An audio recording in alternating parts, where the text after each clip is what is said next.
And I think it's only fair or right to see that dynamic with a couple of men and see how they handle that challenge. Obviously, I have to get your take on the Bachelorette, this season, 2 Bachelorettes for the first time. Do you feel like this format is working for the two of you? Do you like this? And do you think that this should be something that we do going forward?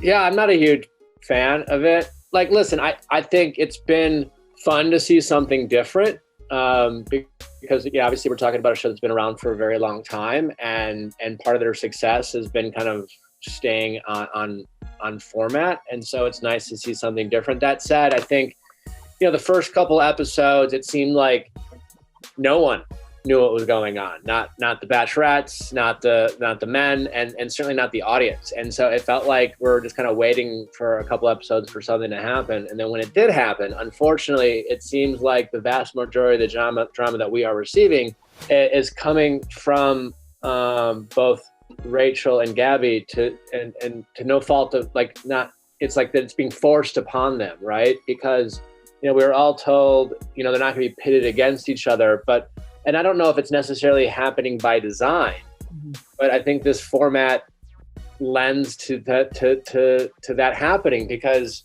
you have a show where regardless if it's the Bachelor or the Bachelorette, you have a lead, right? And that lead is they're the lead, right? They're told that people are going to come in and want to date them, and they get to decide who they're falling in love with. And then when that doesn't happen and someone is switching sides, it can really mess with their psyche. And I think it's obviously becoming a different show. I hope for Rachel and Gabby that we see them both not let this rejection get in their head and focus on what seems to be some really nice connections that there seem to be starting to develop, whether it's Rachel and Tino or Gabby and Jason. But I hope that they no longer let it get to them. But, rejection can be tough. But yeah, I think unfortunately it's not going the way I think a lot of fans hoped as it relates to the women being pitted against one another. Yeah. Ben, I mean, if you were in this situation with another lead, do you think that you would mentally be able to handle this constant rejection? Because like you said, Nick, it seems like this is really going to get to them eventually, as it would, I think, anybody. No.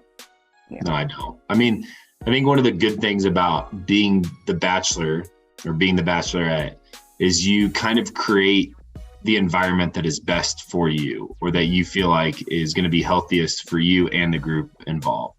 And I think it'd be hard. I mean, there is just a competition. I don't care if it was my best friend. I mean, this was all cool with me until really last week when they had their first one-on-ones. And then both of them walked into a restaurant and they kind of split up. And it was like, this is just awkward. It just feels uncomfortable. It feels like something I don't want to do. It's already weird enough the way it is. When we interviewed Gabby and Rachel, they and I mean I have to give them credit, because they were telling us that they talked about who they kissed and how the kiss was and who they're into and who they're not into. That's not me. I don't know. Maybe I'm very jealous. Maybe I'm envious. You could say all the things to associate it, and that they would probably be true, but it would just be uncomfortable all the time. And I would feel like at some point my confidence that is necessary when you're trying to figure this whole thing out would break.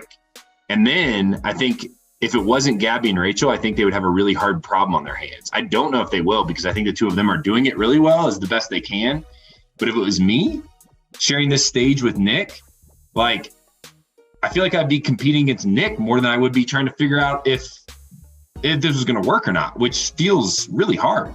Nick, do you think that this is going to go down as a fail in the Bachelor Nation in the Bachelor history books? I don't know. I don't know if we'd call it a fail. I mean, I think both Gabby and Rachel have said that they've successfully found love. And if that sticks, at least till after the final rose, I think, listen, at the end of this show is all about love. We're still very early in the season. And so maybe things will start turning around. I just think early results, and also early in every season, you kind of have some unnecessary drama. So maybe things will kind of even out, and there's just a lot left to watch. But I think it's too early to say how this season will be remembered. But That said, I think it would be cool to have a season with 2 bachelors, just even it out, so to speak, right? We've seen a few times the Bachelor have 2 bachelorettes, and whether directly or indirectly pit them against one another. And I think it's only fair or right to see that dynamic with a couple of men and see how they handle that challenge. I watched the episode for Celebrity Beef and it was hysterical. I was literally laughing out loud. So what made you want to go on this show and settle your beef?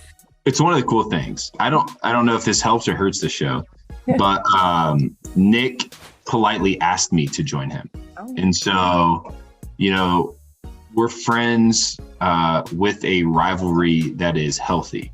That makes sense. It does make sense. You know, so push us to be better.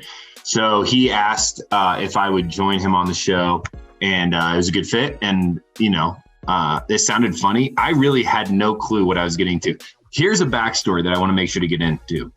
I got a hole-in-one the day before, and I was up till 3 a.m. with Wells Adams the night before it. And so there was a moment where I was like, I'm not going to make the show. They didn't call me to hang out. Nick doesn't like the golf. He doesn't like the golf.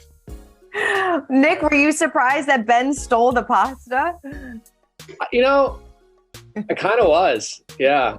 But I feel like, you know, yes and no. Like, I know Ben, you know, and I know that, like, well, he likes to be like a really sweet person and everyone thinks he's all sweet Ben. I know he's got a dark vindictive side. So part of me was like proud of him, you know, at the same time, but also it really messed with my mojo. You know, I was really hoping to make a really nice pasta dish, but you guys went on the show to settle the beef about who was the better bachelor. So Ben, in your opinion, who was the better bachelor?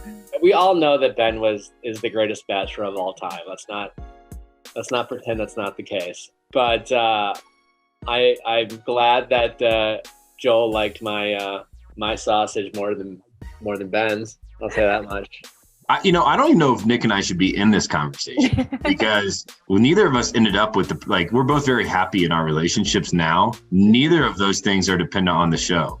I would think that the best bachelor should be somebody that's like still at least with the person they chose. But Nick and I both didn't do well at that. And so I don't even know if it would only be Sean Lowe then. Yeah. And well, never mind.